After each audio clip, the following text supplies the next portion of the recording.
Imaginez une bibliothèque en flammes. Des milliers de livres disparaissent. Il ne reste qu'un seul homme, un vieillard qui a tout vu. Des années plus tard, un enfant lui demande que s'est-il passé. Cet enfant ne connaîtra jamais toute la vérité. Il connaîtra seulement l'histoire que ce vieil homme aura choisi de raconter. Mesdames et messieurs, oui, l'histoire appartient à ceux qui la racontent. L'histoire s'écrit avec des faits, mais elle se transmet toujours par les récits.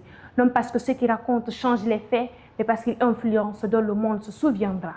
Honorable membre de jury, un événement oublié n'est plus qu'un souvenir perdu.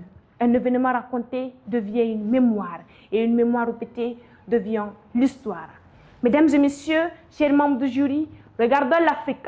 Pendant longtemps, d'autres racontaient notre passé à notre place. Ils choisissaient les mots, ils choisissaient les héros. Des résistants devenaient des rebelles, des conquêtes devenaient des missions civilisatrices. Pourtant, les faits étaient les mêmes. Ce qui avait changé, c'était celui qui tenait la plume, car celui qui tient la plume finit souvent par guider les consciences. Mesdames et messieurs, honorables membres du jury, c'est pour reprendre cette plume qu'en 1964, l'UNESCO lance le projet Histoire générale de l'Afrique, afin que le continent raconte enfin son passé avec sa propre voix. Car raconter l'histoire, ce n'est jamais seulement raconter hier, c'est influencer ce que les générations futures retiendront.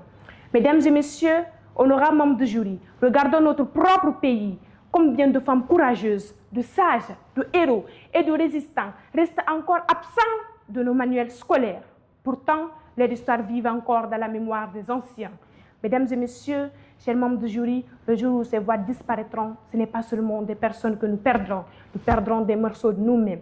Je dis bien, le jour où ces voix disparaîtront, ce n'est pas seulement des personnes que nous perdrons des morceaux de nous-mêmes.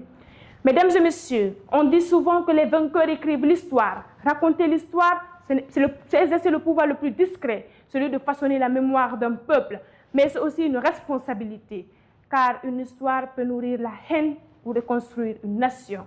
Mesdames et messieurs, chers membres du jury, les événements appartiennent au passé, mais leur mémoire appartient à ceux qui les racontent. Tant qu'il y aura une voix pour transmettre un souvenir, l'histoire continuera de vivre. Mais si cette voix se tait, c'est une partie de notre identité qui disparaît. Mesdames et messieurs, chers membres du jury, je vous laisse avec cette question. Dites-moi si nous renonçons à raconter notre histoire qui donnera un nom à notre avenir. Je dis bien, si nous renonçons à raconter notre histoire qui donnera un nom à notre avenir. Je vous remercie.